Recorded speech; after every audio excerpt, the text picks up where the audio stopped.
I'd like to make a motion to have Jen as the president. Alrighty, so there's a motion. second it. Is there a second?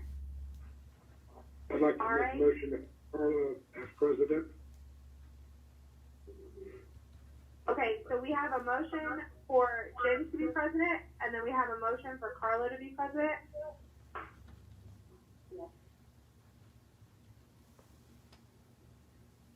Is there a second for the motion for I Carla? Okay. I second so for we have- Jen. For Jen, okay.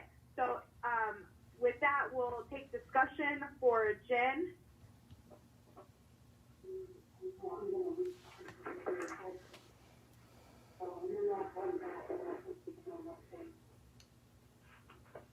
Am I supposed to say something? I'd be happy to serve as president again. Thanks for the nomination. Do we need to take a vote on it, or? Yeah. We can go ahead and take a vote. I'll make a That's motion. fine. I'll make a motion to have Jen as president of the town board for 2022. Okay, so we I have a second motion and a second on that. So, Jen, do you want to do the roll call? Yeah. So this is to make me president of the town council for 2022. How do you vote, Ashley? Yes. How do you vote, Stan? Yes. How do you vote, Ron? Yes.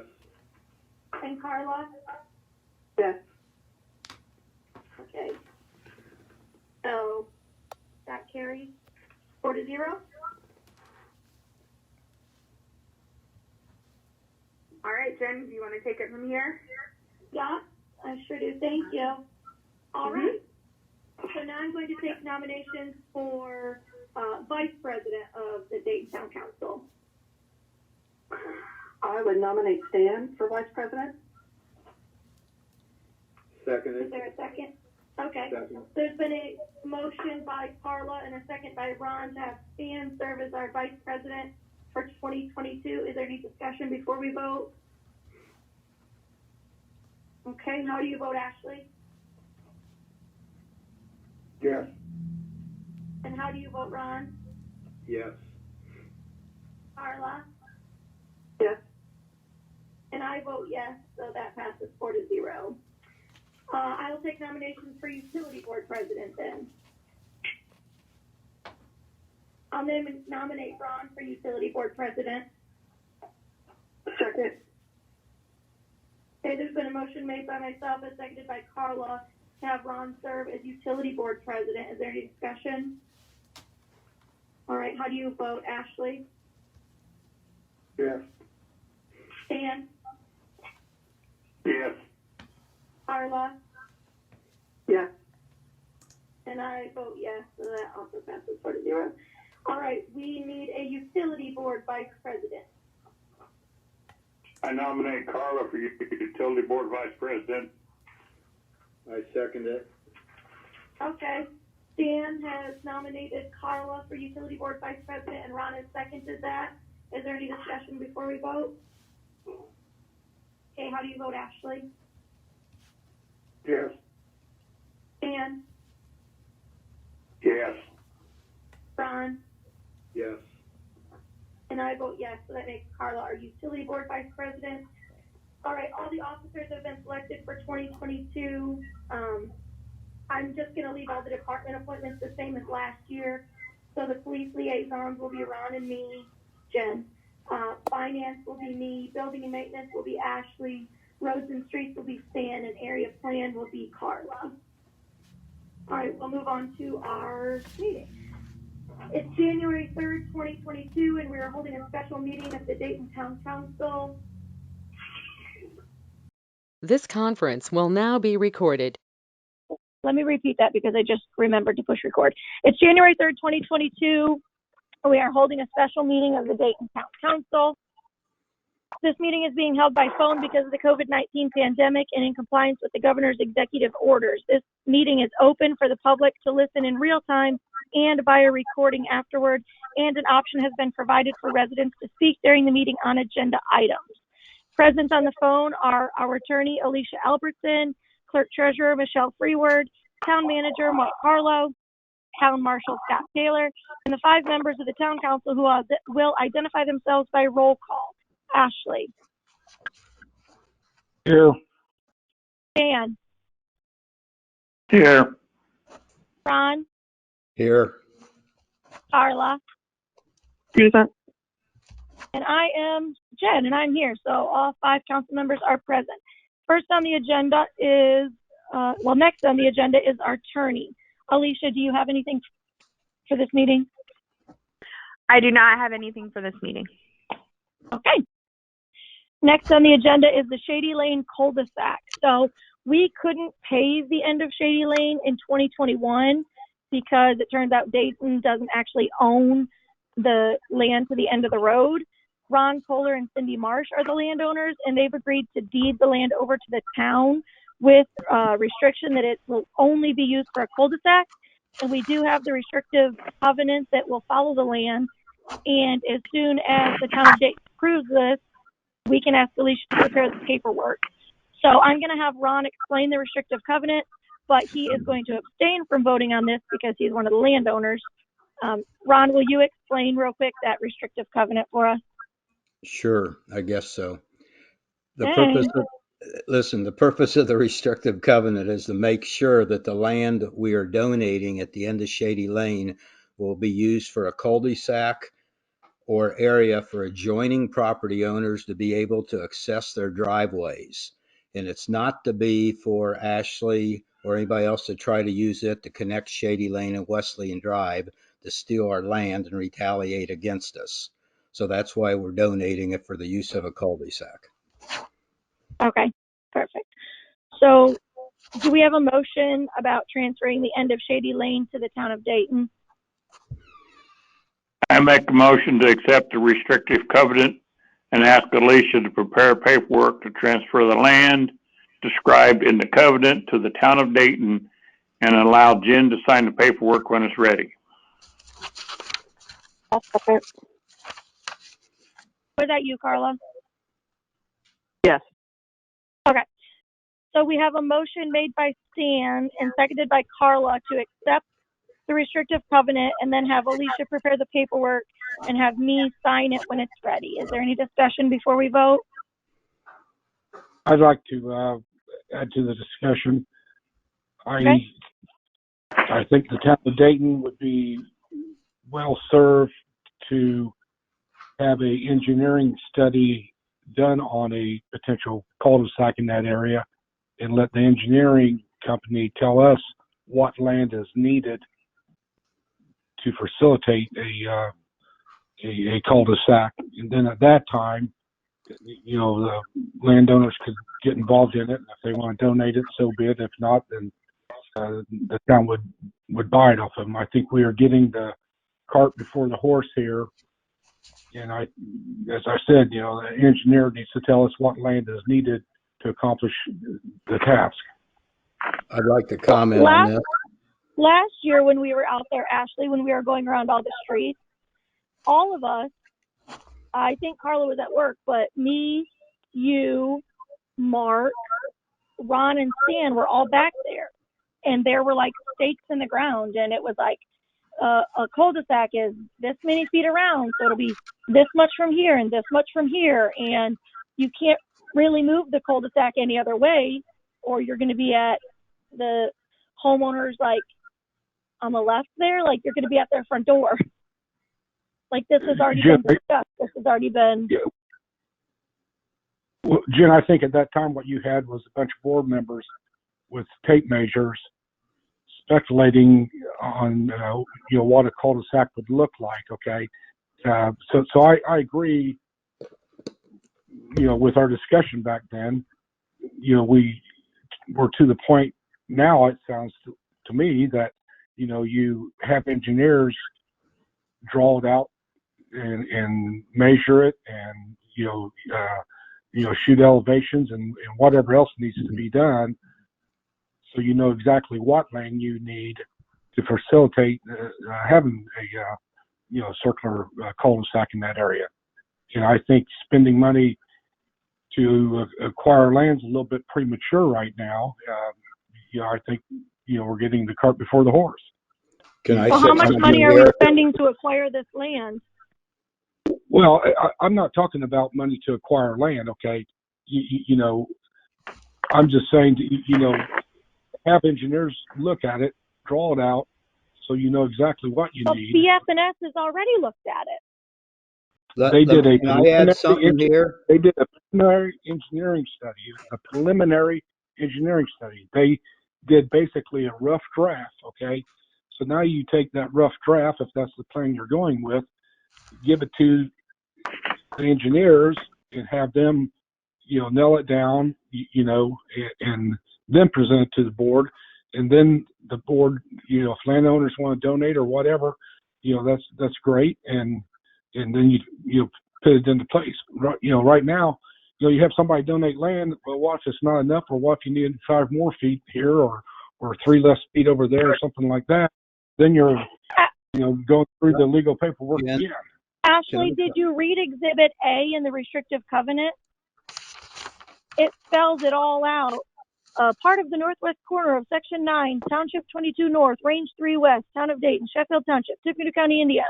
It goes on, and then commencing at the northeast corner of the northwest quarter of said Section 9. I get the legal description. Save yourself. Okay, but then at the bottom, do you see that it says this description was prepared for the Town of Dayton by BF&S, our engineers? So you're saying that the Town of Dayton's already done the engineering study on it? Yes. Can I BF&S say already. something? Can I say Yeah, something? sorry. Go ahead, Ron. If that Okay, was the case, Ashley, let me talk here. You've talked about 5 times here. This study was done by this engineering map was done by BF&S, and those stakes that Jen talks about in the ground were put there by BF&S when we met up there. It is drawn out on the map. It also is the same thing as when VS and you guys 4 years ago, or 3 years ago, 4 years ago, had another engineers draw the cul-de-sac up there. It's in the same place as the other one. So we've had 2 engineering firms draw this cul-de-sac. And as with these roads, how it goes is, like when we're bidding this and doing grant money and everything, the engineers come in afterward, like on Harrison Street and whatever other street, and they engineer it as we go along and do the final tweaking it as we go before we actually put it out for bid. But it's already done. It's already on paper. You can't move it because of Laniger's house is up there. We're trying to put it so it's right at the end of the street where the cul-de-sac is. It's just taking a 3/4 triangular cul-de-sac and making it a circle. And all of it, it's not touching anybody's land except Cindy and I's land, and we're selling it to the town for a measly $1. So you've known about this for a long time. We've done everything. We've had people up there. We talked about it, and this is the final step before we vote on it. I have a question. Yeah. Go ahead, Carla. Okay. So, Alicia, so BF&S has done the study. Everything's there. We get down to when we purchase the land for the $1, we get down to ready to lay it, and all of a sudden they say, oh, we need another 10 feet over here. Does that become a problem with the landowner, with the restrictive covenant that we have designed now, or can that be amended at the time? If the current landowners are willing to donate any additional land for that cul-de-sac at the time, if it becomes a necessary thing to happen at the time. To answer your question, the landowner could absolutely donate more land if it was needed for the cul-de-sac. What is laid out, it was surveyed and there's a legal description for that currently. If we needed an additional 10 feet or something like that, all we would have to do would be to survey that 10 feet or add 10 feet to the legal description, and then the landowner could donate that land as well, and it wouldn't be any problem. The only thing that would be an additional cost is that we would need to do an additional deed to deed that over from the landowner to the town. At this point, because Ron and Cindy are selling it for $1. They have prepared the deed already. So that doesn't need done. They will sign it over to the town, and then it just needs to be recorded. And so there are recording costs associated with that. But Ron had that prepared at his own expense from his own attorney, and then I simply reviewed it. And that would be the same thing if the landowner wanted to donate additional land. An attorney could prepare that, and we could review it. So that's where we're at. So there would be no real issue for the town going forward if we accept this tonight, and then when we're ready to pave all that and get the cul-de-sac done, and we run into a problem, we're not going to have a problem, so to speak, because the only way is wrong. Sure. Go ahead. The only way that I could see us having a problem is if there was a timeline associated with a grant and we were unable to meet that timeline for some reason.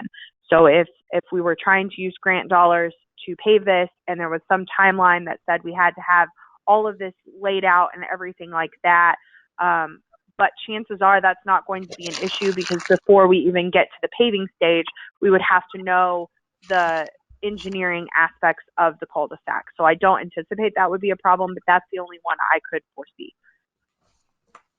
Okay, thank you. You're welcome. Alicia, it's Michelle. Can I ask you a quick question? Absolutely. So are they trying to vote on and approve or accept that document that was presented at the council meeting in December? Is that what they're saying that they're approving or accepting?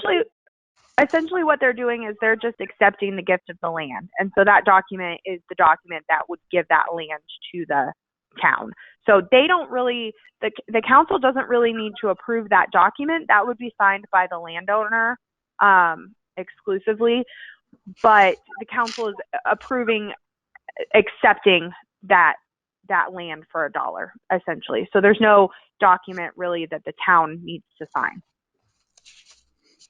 Okay, because you were talking about the restrictive thing, but I just want to make it for the record that once again, I've not received any of these documents that's being addressed to the council or being offered per our town ordinance. So I just wanted to put that on record that even though I let them know at the last, I still have yet to be provided with these documents like I'm supposed to per our ordinance. And I try Michelle, to get all documents up on the website. That restrictive covenant's been on the website for quite some time now. I'm not responsible for printing stuff off the website. I'm supposed to be, so I don't need to go on the website. I'm an elected official. I'm supposed to get the documents. I shouldn't have to search for them. Okay. Michelle, any documents, period. Michelle, I would agree that we should start, and in the future, we should make a point to try and include Michelle in the conversations, just so that the town has all of the information that it needs. For this particular document tonight, the town doesn't need to approve the document. It was more for informational purposes only, as the landowner is the one that would need to sign that document. They're just approving the concept of accepting the land from the landowner as a gift or being sold for $1.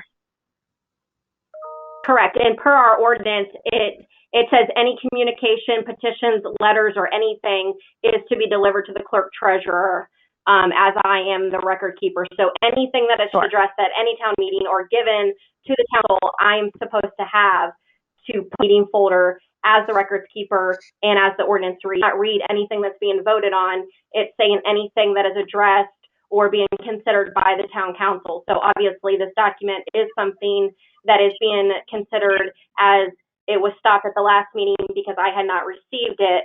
So I'm just saying, for once again, and for transparency, that I am being denied these documents that is my elected duty to have as the record keeper. I just wanted to put it on the record. That's all I have to say. Okay. Well, I would agree that the ordinance does say that we should give those documents that are being considered at the meeting to Michelle. So in the future, we should make every effort to ensure that we're complying with the ordinances of the town. Yep. Yeah, Alicia, Ashley Stevenson here. Is there any problems using public monies for work on an area like this, with it being a restricted area. I don't think that there would be any, Ashley, to answer your question, I don't see any problems with using money to pave a cul-de-sac. If that's the intention of the town, that should be a cul-de-sac and we're trying to pave the cul-de-sac and it meets the restrictive covenant requirements, I don't see any problem utilizing the land in the way that it was intended to be used. If we were doing something that wasn't qualifying for the restrictive covenant, then I would see an issue with using town funds for that. But I think the town wants a cul-de-sac there, is my understanding. It benefits members of the town, and we're within the restrictive covenant by deeding this property to the town. The town now owns it. They aren't allowed to do much with it, but they can use it for that purpose of having a cul-de-sac. So I don't see any reason that there would be any issues with utilizing public resources for that. It would wholly depend upon the terms of any grant if they had some sort of language in there that said that we couldn't do something like that. But typically, as long as the town owns the land, we should be fine. Okay. And then as far as the state, using state money on it, I don't know, maybe you couldn't really answer if they'd have a problem with using their money in the form of a 75% matching grant to Dayton's 25% on community crossings. I cannot speak to whether or not they would have a problem with it because it would depend on the terms of the grant. Typically, though, as long as the land is being used in a manner that is for the public benefit, which I believe this would be, and the land is being used in accordance with the restrictive covenant, and the town owns the land, which we would meet all of those, typically it wouldn't be a problem. Now, each grant has their own guidelines, and I haven't read that grant at length to tell you whether or not we would meet those qualifications, but I would think it shouldn't be a problem. Okay, thank you. You're welcome. Alicia, one thing is we got to remember too, Shady Lane, part of it coming in used to be Cindy and I's land too, and the same thing happened, and the town has used grant money and town money to pave it and redo it down there. So I don't think there's any problem on anything. Like I said, my guess would be that there wouldn't be. Yeah. Any further discussion about this before we vote?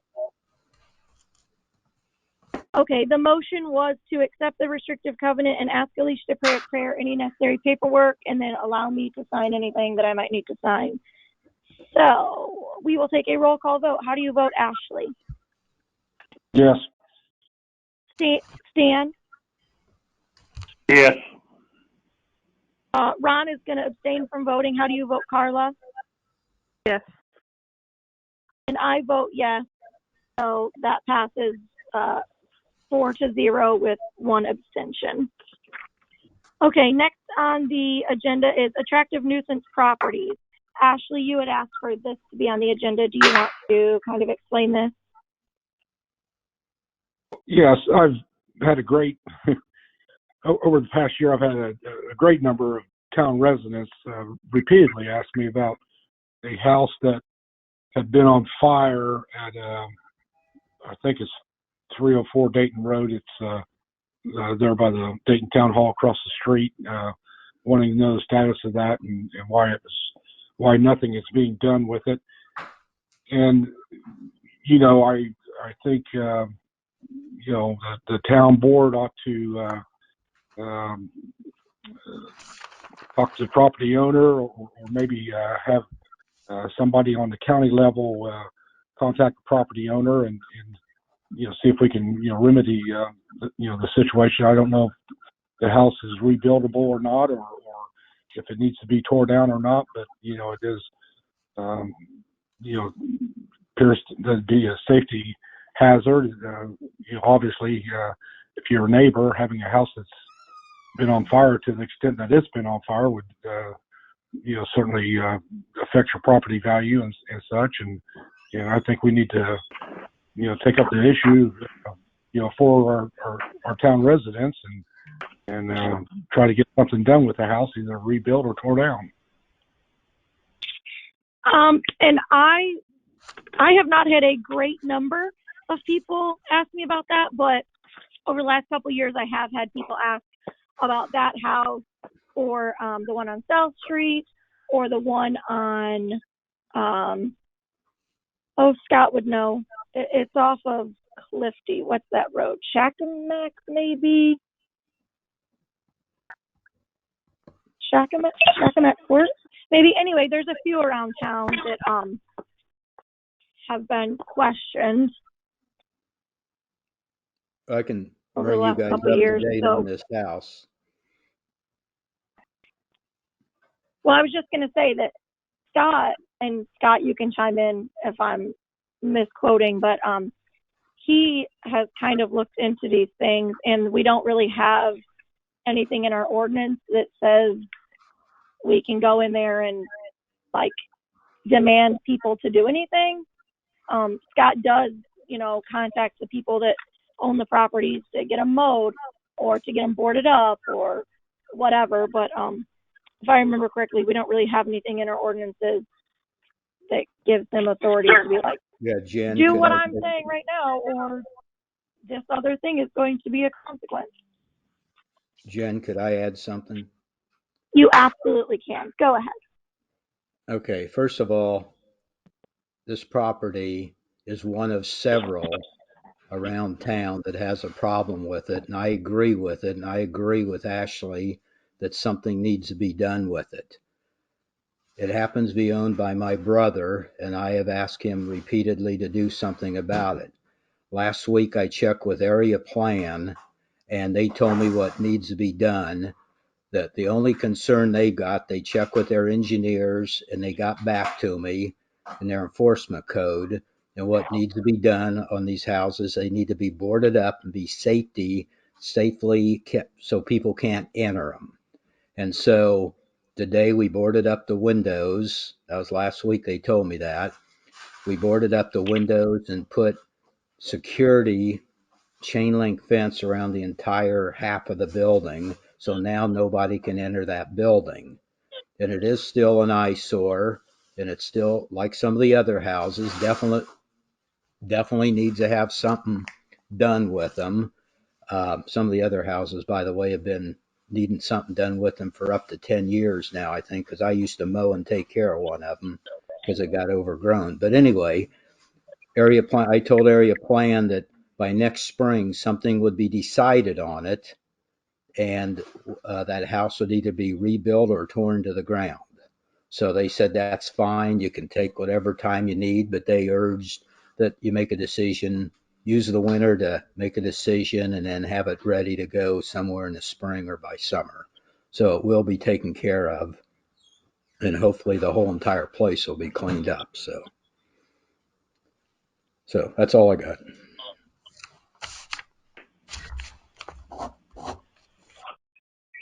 Okay. Did anyone else have anything they wanted to say about this topic? Jim, this is Scott. Did you have a question for me? No?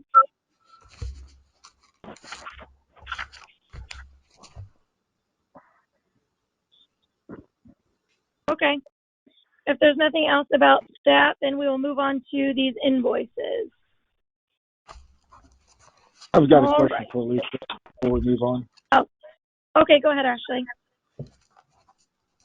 Alicia, in your work with other clients, do they have language in their ordinances concerning,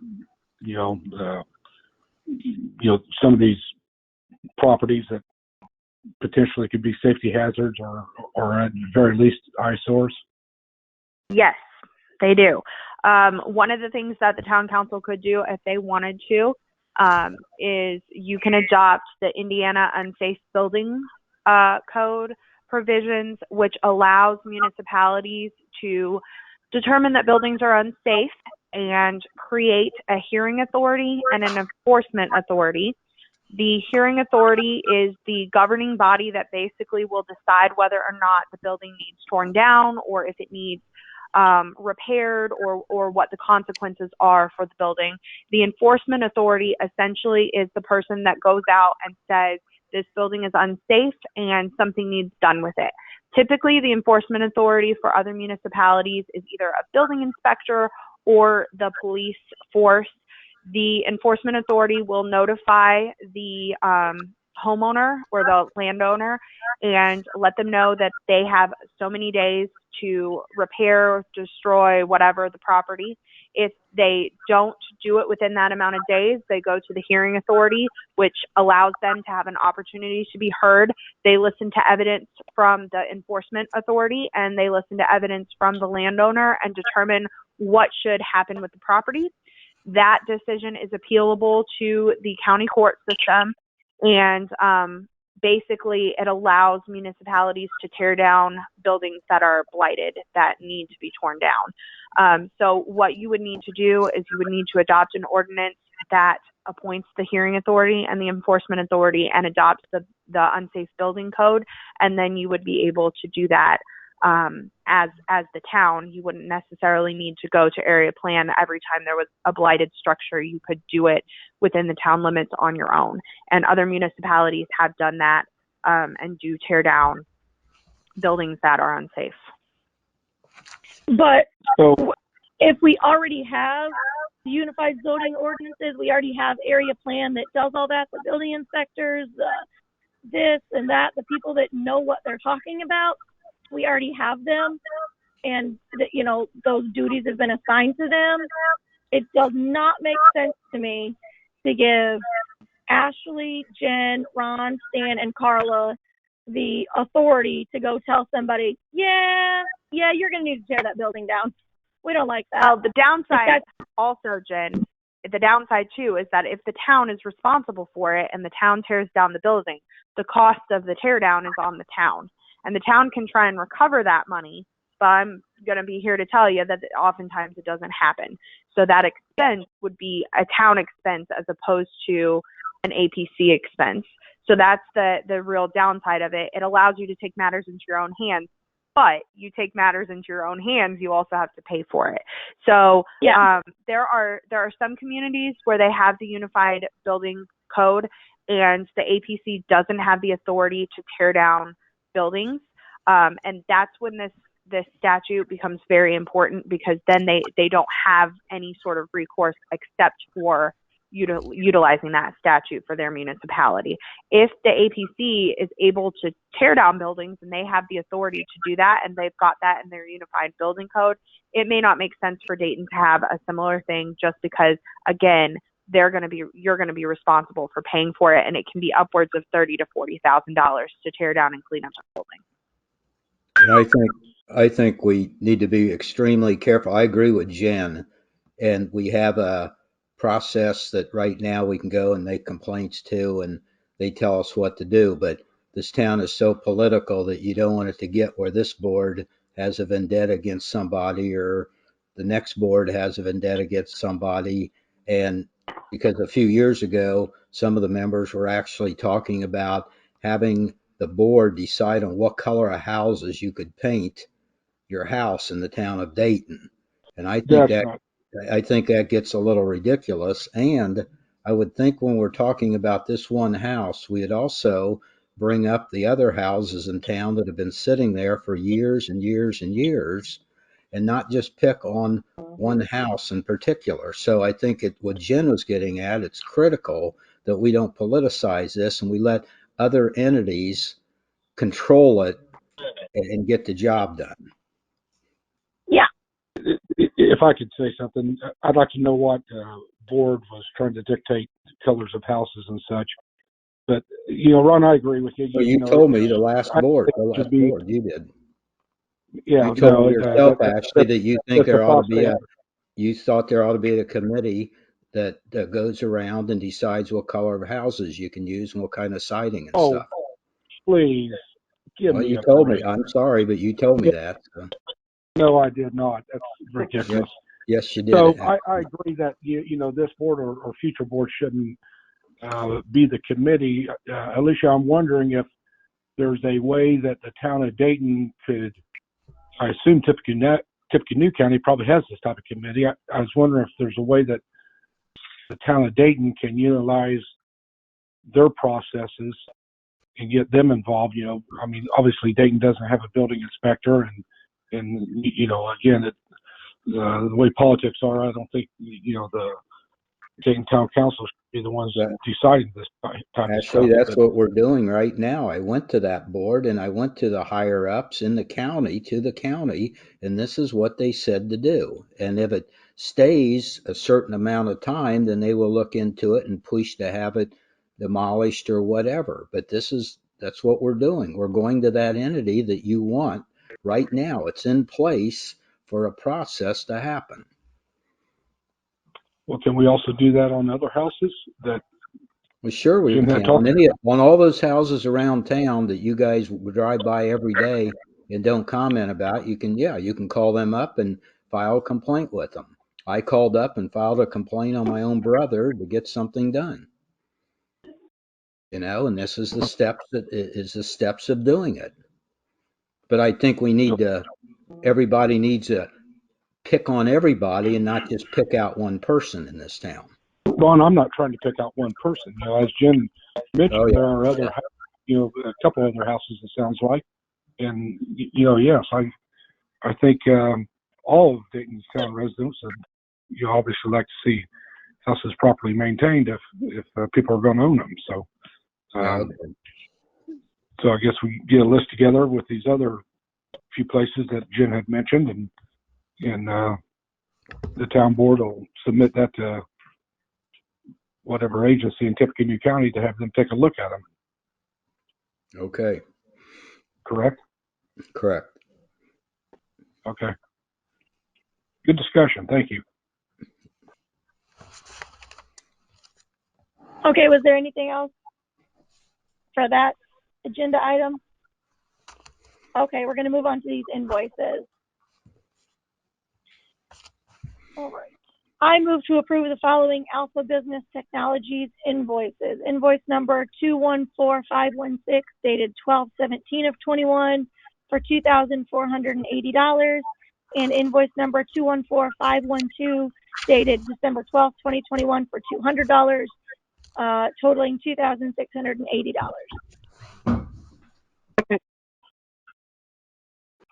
Was that you, Carla? Yes. Okay, thanks. There's been a motion made by myself and seconded by Carla to approve the Alpha Business Technologies invoices for $2,680. Is there any discussion before we vote? Okay. How do you vote, Ashley? Yes. Ann? Yes. Ron? Yes. Carla? Yes. And I vote yes, so that's approved 5-0. I move to approve the following batteries plus bulbs invoice. Invoice number P469200903 dated 12/15 of 21 for $49.99. Second. There's been a motion made by myself. Thank you. There's been a motion made by myself and seconded by Carla to approve the batteries plus bulbs invoice. Is there any discussion before we vote? How do you vote, Ashley? Yes. Ann? Yes. Ron? Yes. Carla? Yes. And I vote yes, so that's approved 5-0. I move to approve the following Cincinnati insurance bond number 6861759. It's dated 12/8 of 21 and it's for $75. I'll second. There's been a motion made by myself and seconded by Carla to approve paying this Cincinnati insurance bond. Is there any discussion before you vote? Yes. Can someone just clarify exactly what this is and what it means? It's for Marshall Taylor. As I understand it, Marshall Taylor never had a bond until last year when all of a sudden it was brought up that, hey, why doesn't he have a bond? He needs to have one because money. Okay. That's fine. I just want to be clear what it was for. Thank you. With that being said, though, Marshall Taylor, if we do not get paid, we don't collect any money for gun permits. Is this something you would still need? Was it only because you were collecting money for gun permits? I get a small amount for reports also. Oh, I collect. okay. Thanks. Okay, is there any It other just You're welcome. happened to caught when they were doing the update, and they just happened to ask me if he had ever collected money. And obviously, the gun permits, which we knew was going to be no longer, but like he said, he does get those small amount checks for those reports that he prints. So I think the smallest bond that they could do for him was like up to 5,000. So it's just to cover. Okay. Yeah. Okay, we'll take a roll call vote. How do you vote, Ashley? Yes. Stan? Yes. Ron? Yes. Carla? Yes. And I vote yes. That's approved 5-0. I move to approve the following Econo Signs invoice. Invoice number 10-971048 dated 10/15 of 21 for $320.02. Second. There's been a motion made by myself and seconded by Carla to approve the Econo Signs invoice. Is there any discussion before we vote? Okay, we'll take a roll call vote. How do you vote, Ashley? Yes. Ann? Yes. Ron? Yes. Carla? Yes. And I vote yes. That's approved 5-0. The following invoices or receipts are all being reimbursed to me for the things that I bought for the goodie bags for when Santa came to Dayton. There's 2 Walmart receipts, one for $47.68, one for $4, a Sam's Club for $68.70, Target for $25, Aldi for $31.50, Amazon for $56.95, and Payless for $67.58, totaling $301.41. Second. Since this was mine, I was gonna stay out of it, so I was just telling you what they were. That wasn't a motion. Sorry. Then I so move we pay those invoices for when Santa came to Dayton. I second it. There's been a motion made by Carla and seconded by Stan to repay me for those invoices for when Santa came to Dayton. Is there any discussion before we vote? Okay, how do you vote, Ashley? Yes. Stan? Yes. Ron? Yes. Carla? Yes. So those are approved 4-0, and I'll just abstain from voting. I move to approve Menards invoice 32794 dated 12/1 of 21 for $23.64. Second. There's been a motion made by myself and seconded by Carla to approve that Menards invoice. Is there any discussion before we vote? Okay, how do you vote, Ashley? Yes. Ann? Yes. Ron? Yes. Carla? Yes. And I vote yes, so that's approved 5-0. I move to approve invoice number 20851 dated 12/22 of 21 from Ryan Moore, Cook, Triplet, and Albertson in the amount of $4,770.50. Second. There's been a motion made by myself and seconded by Carla to approve the Ryan Moore, Cook, Triplet, and Albertson invoice. Is there any discussion before we vote? How do you vote, Ashley? Yes. Ann? Yes. Ron? Yes. Carla? Yes. And I vote yes, that's approved 5-0. The next one is a reimbursement to Ron dated 11/14 of 21. It's for diesel fuel for when he did the lift station. It's $74.54. I move to approve that. He get repaid for that. Second. There's been a motion made by myself and seconded by Carla to repay Ron $74.54 for the diesel fuel he purchased. Is there any discussion before we vote? How do you vote, Ashley? Was this something that Ron has turned in, or because I have not seen that? He gave it to me. I scanned it into the Dropbox. I'll give it to you. His receipt, and I don't think he gave me the blue paper, but I do have his receipt. I'll leave it in your. Well, I'll need the receipt, not the Dropbox. Yeah, I'll leave that in your metal bin thing outside your door. Is there any further discussion? Okay, how do you vote, Ashley? Yes. Dan? Yes. Carla? Yes. And I vote yes, that passes 4-0 with Ron not voting. I move to approve row invoice 929064 dated 12/2/21 for $107. Second. Been a motion made by myself and seconded by Carla to approve the row truck invoice. Is there any discussion before we vote?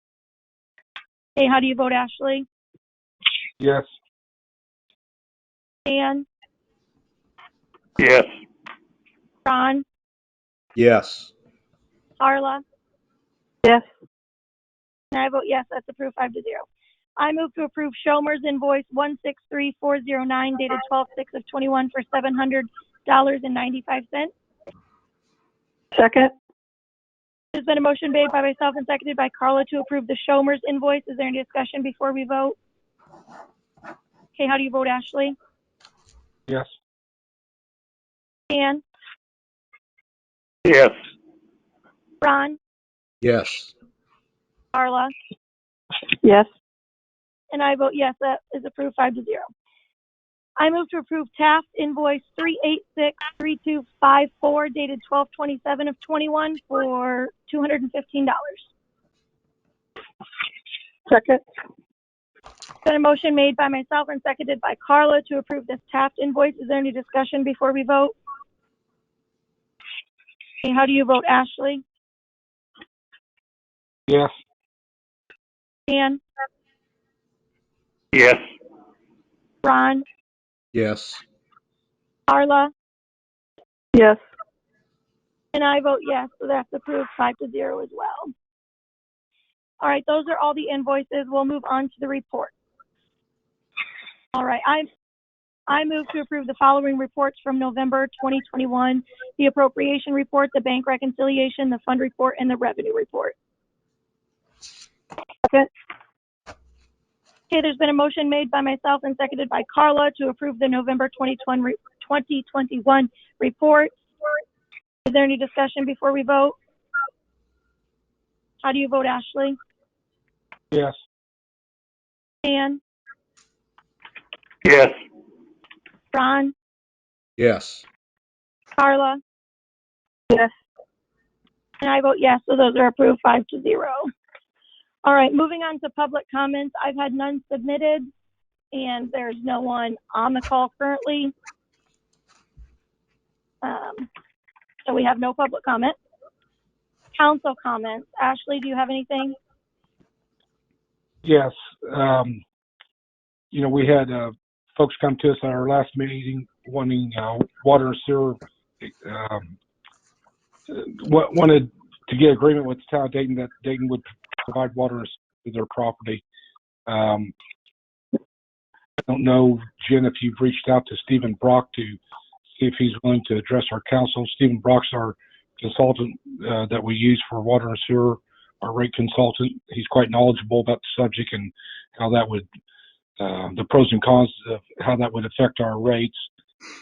Have you had opportunity to speak with him, Jen? Oh, yeah. I remember that you had asked me to do that, but two things. Since it's a utility issue, I kind of turned that over to Ron since he's utility board president. But more so, Okay. I was thinking, while I'm not opposed to getting information from any source, like the more information, the better, to make any decision. But I don't know that Steve Brock, I mean, if they came and said, yeah, we're putting a slaughterhouse up there, like just for an example, then maybe he could look at that and give us some sort of information. But I don't know how, without knowing anything about what might be going on up there, he can give us any good information. You know, it's just a guessing game at this point about how it would affect anything, because nobody knows what they intend to put up there. I think he is. Go ahead, Ron. Okay. When it was my time to talk, I was going to bring this up too, Ashley. Um, I'll be in contact with Brock as it goes along and it's needed, but it's sort of a little preliminary because usually we don't need a rate impact study until we know exactly what's going in there and everything. So it's a little premature and speculative. But while we're on this subject, what I wanted to what I was going to say is that at the utility meeting in January, we all need to bring questions to ask and get. We got a lot of questions. I've certainly got a lot of questions to ask CAR and their legal representation and everything. But this meeting will be for discussion only, and we're not going to be voting on it at the utilities meeting. Or this is a big decision up there, and there's a lot going into it. Getting things from, we have no idea if it's a trash transfer station or whatever, but we need to get more questions answered. And when you see some of these questions, there'll need to be discussion on them. And this is very important to the town of Dayton, what we do, and we can't rush this. We can't just jump into it. And what they're basically trying to do is get us to commit to something way ahead of time before we want to commit. And we just need to get a lot of things answered before and move slowly with this, because it's going to impact the entire town of Dayton, what we do and decide up there. So maybe we can work with them, maybe we can't, whatever. But next January, we need to bring any questions you have, and we'll discuss this. So it sounds like this January meeting would be the perfect meeting to have Stephen Brock there. I disagree with Jim's synopsis of what information he can or can't provide to us. I find him, setting up utilities and keeping us in between the guardrails, so to speak, is what he does and does best. And I think he's led this town, as far as utilities and rates and such goes, very well for the past 30 or whatever years that we've had a water and sewer system out here. I would like for him very much to be at that meeting in January. And I think he could provide quite a few answers to some of these questions. Is there a problem with him being at our January meeting? Well, yeah, because I think we first need to ask more questions on what's going to happen up there, what's going to be up there. He's just guessing whether it could. What if it's a trash transfer station? What if it's a water slide building? What if it's something's got one bathroom? We don't know. We need to do a lot more questioning, and then probably the February meeting we could maybe get him out if we deem it necessary. But I think we've got a lot of discuss. Actually, I think you're putting the cart before the horse, like you always say.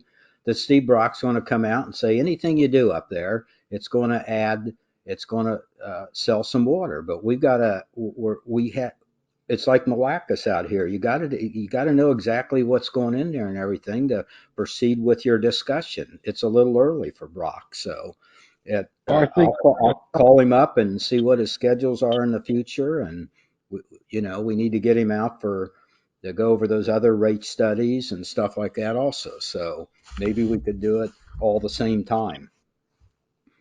I think, when the petitioners, came to us at the last meeting, they were talking about 10,000 gallons per day usage.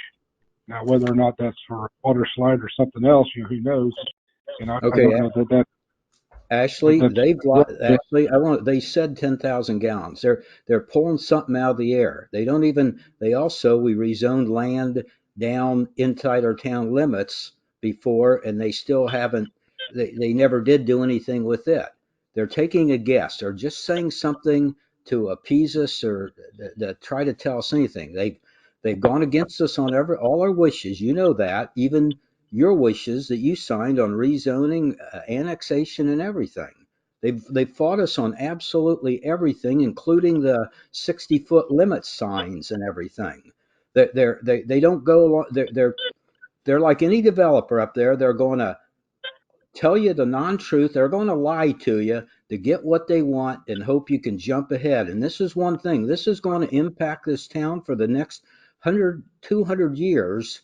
At the entrance of our town, we need to take our time, study it, and really look at it, and not just jump to and have just a something that's wrong for the town of Dayton. Like I remember before people saying we never need more than one gas station. And then the board members said we'll never have more than two gas stations. Now we got three gas stations up there. And I think most of the people, it's the entrance of our town. We got to be careful. We got to be careful how it impacts us and everything. So let's just take it a little bit slow. Well, I agree with you, but I disagree with you Well, on good. Thank you. as far as utilities are concerned. We have, you're absolutely right. Making the wrong decision on providing utilities out there, has potentially be disastrous. We've already given up the TIF district out there, and if we give up utilities, I think that's a big mistake. I think a knowledgeable person such as our consultant that we've used since the beginning of time for utilities needs to be in on the discussion, and be able to answer yours and other folks' questions. I think that's the reason he needs to be at this meeting, obviously. So. Well, I disagree with you on that. I think he can't lend a lot of information before we know. We need to go through our steps, like I said, with the subdivision in Malacus, and find out exactly what's going in there, ask a bunch more questions, and then he can lend his knowledge to it. But he can't give us any knowledge on anything without really knowing exactly what we're going to do and what's going in there and what's proceeding up there. We don't even know that yet. So, And it'll be I just soon enough point out, here. Yeah. I just want to point out that the landowner wants to do this shovel ready program, but they said themselves this is not a requirement. They want to have this shovel ready program. They want to be I don't know how it's rated, but they want to do that so that they can make more money, they can sell it faster, or they can do whatever. But this is not a requirement. There's nothing that says that the landowner can't, bring a developer in, and then we can talk to the person that's actually going to be on that land and discuss things with them. Like this, we're just being pretty much removed completely from the whole process. Instead of talking to the end user like we should be, they're just trying to cut us out. So this isn't something that has to happen. They don't have to have, our guarantee right this second.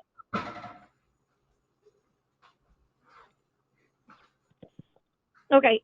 Ashley, did you have anything else?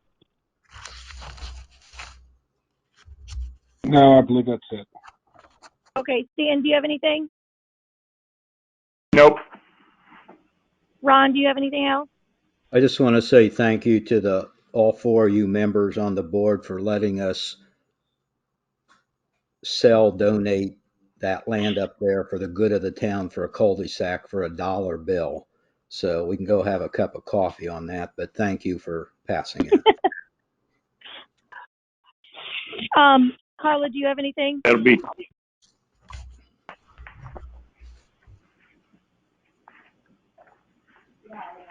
Carla, Yes, did you have anything?